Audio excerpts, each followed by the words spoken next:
Amara breathed in sharply, her chest heaving as the alien air bit at her lungs. The atmosphere here had a metallic tang, like rusted iron dissolved in the mist that hung heavy in the fluorescent twilight. It wasn't Earth. It wasn't anything like Earth.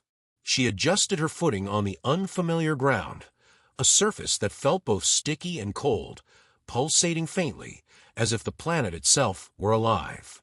Beside her, Max, her lab partner turned co-prisoner, stared wide-eyed at the grotesque creatures surrounding them. His wiry frame shivered, though whether from the frigid air or pure terror, she couldn't tell. "Stay close," she whispered, though her own voice trembled. Max nodded, clutching the strap of his tattered backpack. The pack, their only remaining possession from their abduction, held nothing but a half-empty water bottle and Max's sketchpad, a relic of a life that now felt impossibly distant. The creatures, their captors, stood at least 7 feet tall, their segmented bodies covered in an iridescent carapace that shimmered ominously under the bioluminescent sky. Their many eyes glowed with an intelligent malice, and their clawed limbs moved with an unsettling grace. "They look like beetles," Max muttered, barely audible. His words broke the silence, but the observation did nothing to make the situation feel less surreal. Amara didn't respond. She was too busy cataloging their surroundings, a survival instinct honed by years of moving between foster homes where unpredictability was the norm. Her mind raced as she pieced together fragments of the last few days. They had been walking back from campus late at night, Max complaining about their organic chemistry professor, when the light enveloped them. No sound, no warning, just a searing flash, and then this. Now, they were somewhere beyond comprehension. Above them, the sky shifted in hues of green and orange, like a gas flame being fanned. Around them, the alien arena stretched endlessly, a jagged landscape of obsidian spires and crimson sand. The air thrummed with an undercurrent of energy, as though the very atmosphere buzzed with expectation. "Amara," Max hissed, his voice higher-pitched than usual. "They're hurting us." He was right. The aliens prodded them forward with spears that crackled with blue energy. The faint scent of ozone followed each spark. Amara felt a jolt of anger, or perhaps defiance, flare in her chest. These creatures didn't see them as people. They were prey, chattel to be shuffled along like livestock.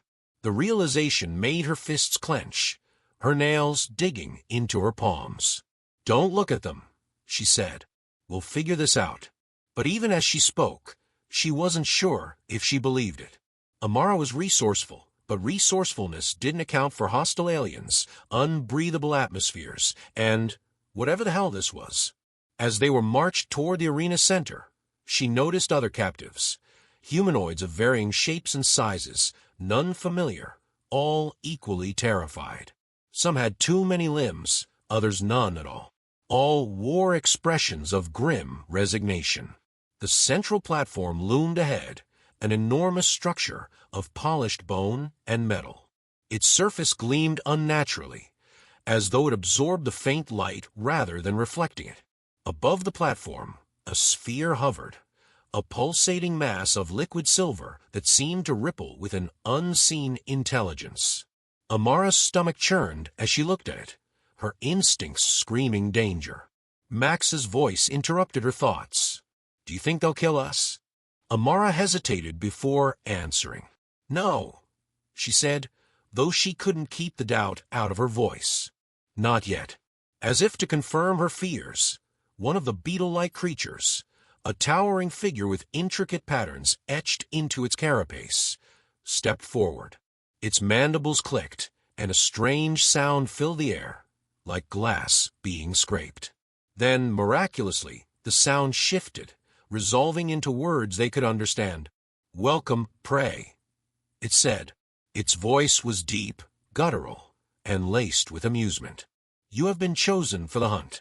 The other aliens let out a clicking sound, a grotesque parody of laughter.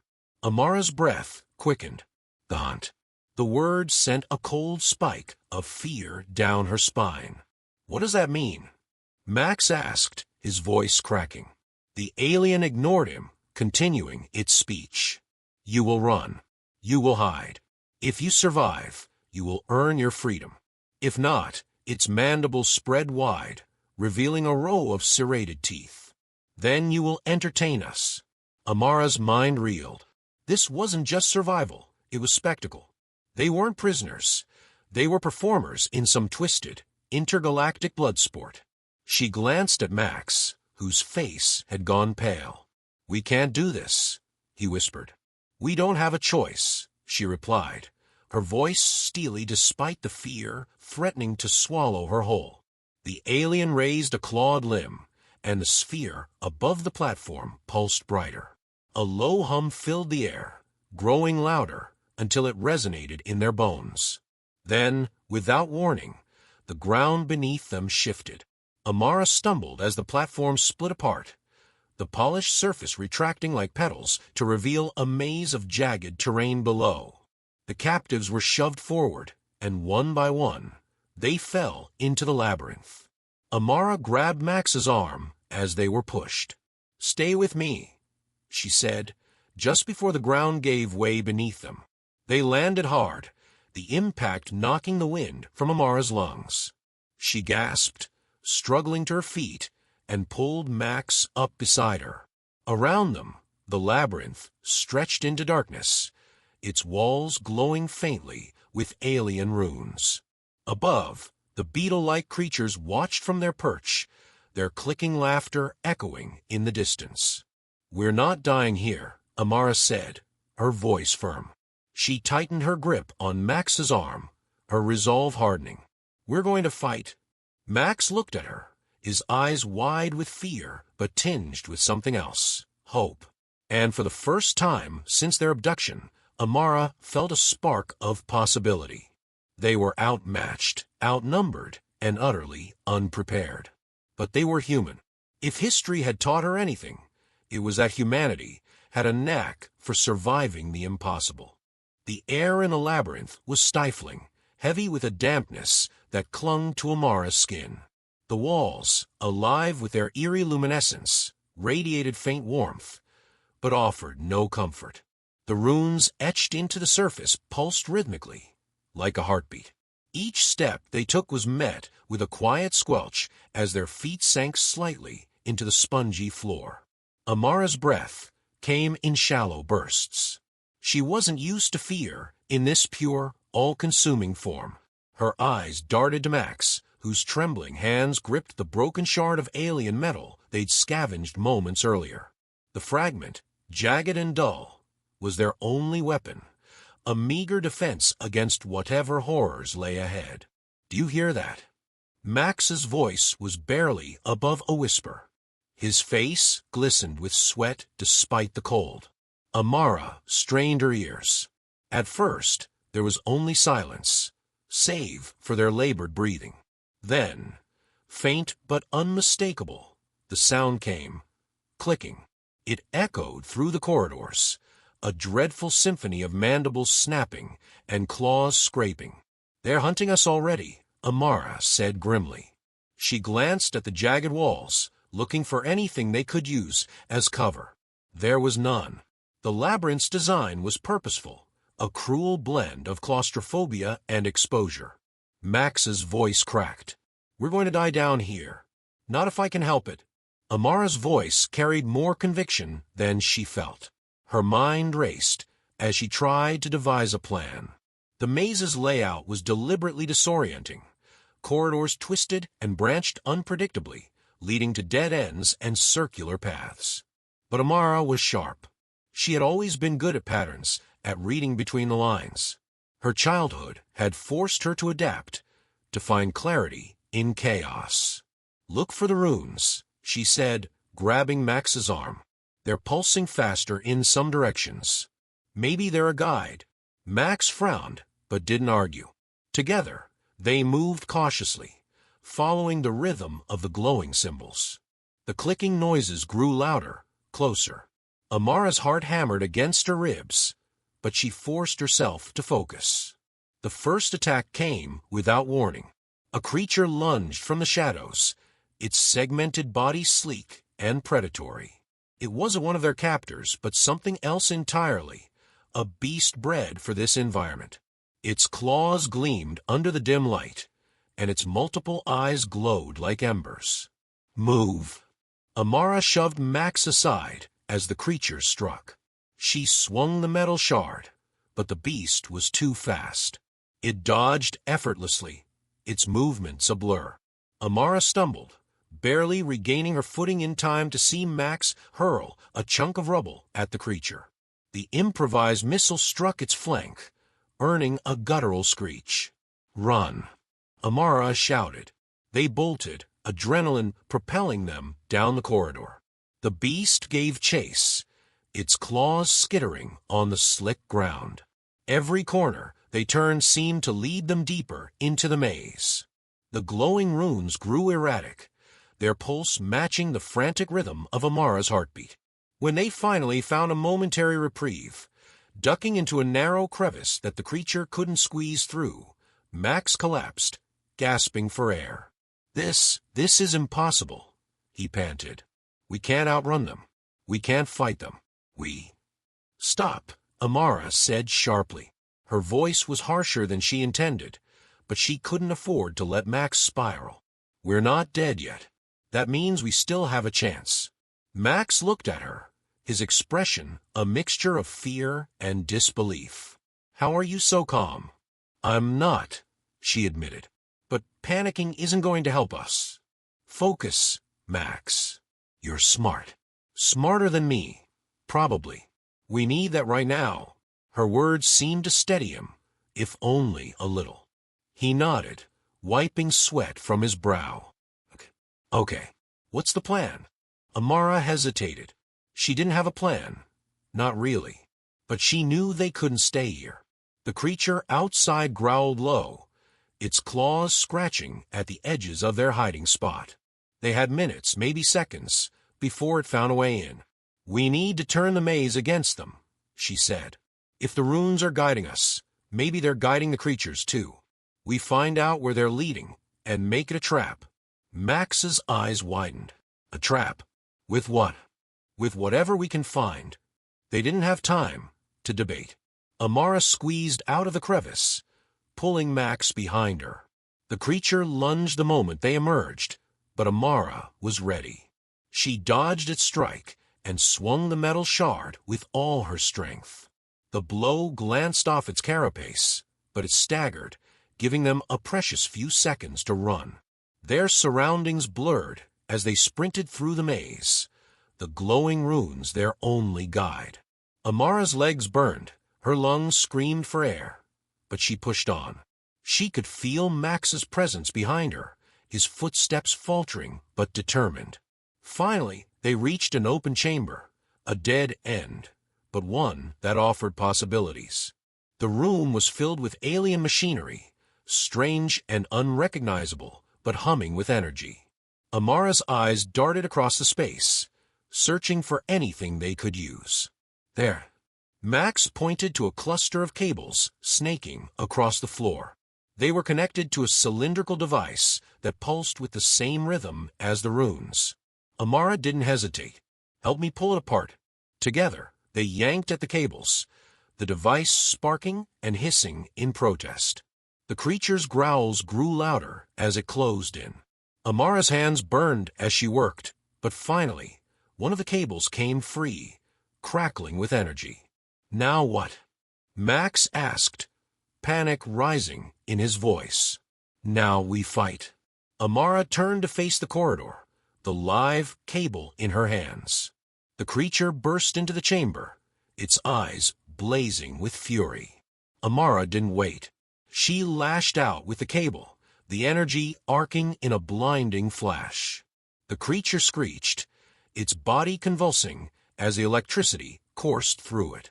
It collapsed, twitching, but not dead.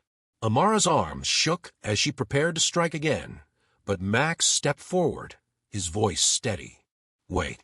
She glanced at him, confused, but he pointed to the device. "What if we can use that to control the maze?" Amara hesitated, then nodded. Do it. While Max worked frantically to interface with the alien technology, Amara stood guard, the cable still sparking in her hands.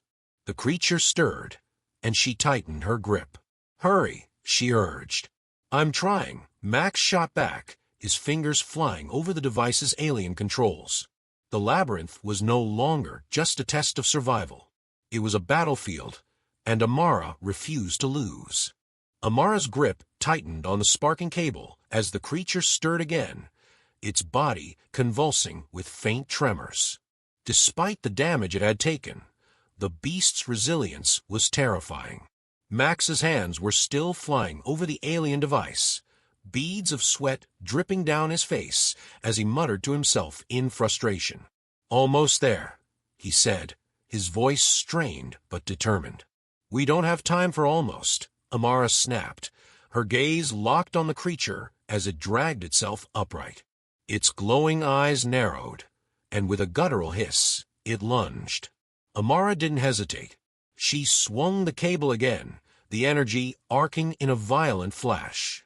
The strike sent the beast sprawling, but it rose quicker this time, its movements more deliberate. The labyrinth wasn't just testing their endurance, it was testing their will. And Amara could feel it, the oppressive weight of the alien arena pressing down on her, challenging her to break. Max, she shouted, her voice cutting through the creature's snarls. Whatever you're doing, do it faster. I think I've got it, Max replied, his fingers hesitating for the briefest moment before he pressed a sequence of symbols on the device. The room shuddered. The glowing runes on the walls pulsed in unison, their rhythm shifting to a deep, resonant hum. The creature froze mid-lunge, its head snapping toward the ceiling as if it could sense the change. What did you do? Amara asked, her voice filled with equal parts hope and fear. Max glanced at her, his eyes wide. I think I activated something. Maybe the maze isn't just a trap. Maybe it's a weapon. Before either of them could react further, the ground beneath their feet began to shift. The walls of the chamber twisted and reconfigured, opening new pathways while sealing old ones. The creature roared, its predatory confidence replaced with unease. Move. Amara grabbed Max's arm, pulling him toward one of the newly formed corridors. The labyrinth was alive now, its very architecture pulsating with energy. The runes illuminated their path, guiding them with an urgency that Amara couldn't ignore. Behind them, the creature gave chase, its claws tearing into the shifting walls as it fought to keep up. But the maze seemed to favor the humans now, closing passageways behind them and creating obstacles in the beast's path. We're being herded, Max said, his breath coming in gasps. It's leading us somewhere. Then let's hope it's somewhere good, Amara replied, her voice grim. The corridor opened into another chamber, this one vast and glowing with an ethereal light. At its center stood a pedestal, atop which rested a crystalline structure that pulsed in sync with the runes. The energy in the room was overwhelming, a tangible force that made the hair on Amara's arms stand on end. That has to be it, Max said, his voice filled with awe. The maze's core. If we can control it, we can end this, Amara finished. But they weren't alone. The creature burst into the chamber, its body battered, but its resolve unbroken. It snarled, its glowing eyes fixed on the humans with a hatred that felt almost sentient. We need to hold off, Amara said, stepping forward with the sparking cable in hand. You get to the core and figure out how to use it. What if it's a trap? Max asked, his voice trembling. Then we're already dead, Amara replied. Max hesitated for only a moment before nodding and sprinting toward the pedestal. The creature roared and charged, but Amara met its attack head-on. She ducked under its claws, slashing with the cable. The energy crackled and hissed as it struck, but the beast barely flinched. It was adapting, learning their tactics. Amara gritted her teeth. Come on, you ugly bastard, she muttered, dodging another swipe. Every move she made was calculated, not just to survive, but to buy Max time. Her body ached, her muscles screaming in protest, but she refused to falter. Max reached the pedestal, his hands hovering over the crystalline structure. It's like it's alive," he said, his voice filled with wonder. "It's responding to me."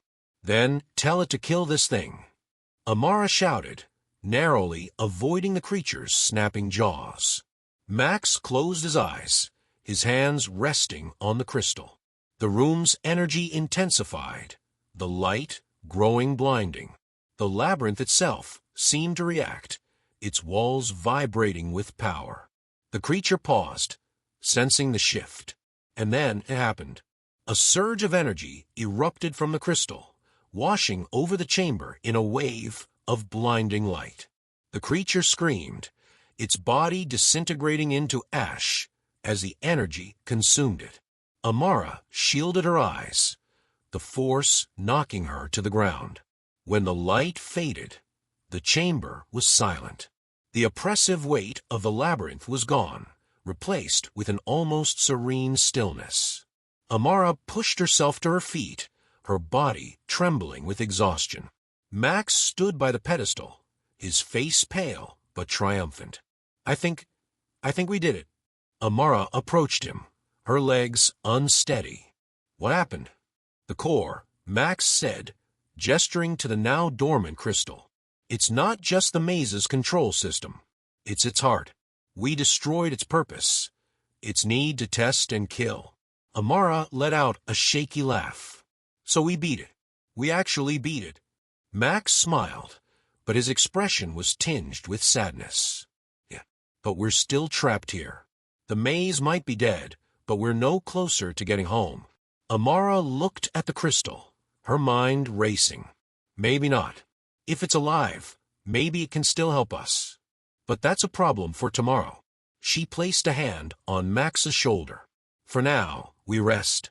We survived, Max. That's enough for today." Together, they sat in the quiet chamber, the remnants of the labyrinth's energy flickering around them. They had won, against impossible odds, against their own fear. Whatever came next, they would face it together.